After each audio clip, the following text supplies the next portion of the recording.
11 years ago. 10 ka lang. And whose name is actually part of the brand. You can't miss him because it's actually San Piolo G. Sun Life is grateful to have partnering with him for our advocacies for many years now. Isang tunay na kakbay. Saya mo ha? Isang tunay na kakbay para sa lahat na nagpapasaya at natutulungan ng San Piolo G. Ladies and gentlemen, we are very privileged and fortunate enough to have with us the ultimate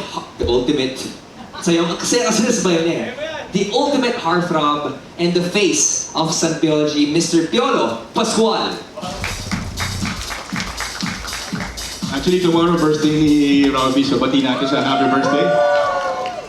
Yeah, happy birthday, Marion. 22? Alin? Just size mo?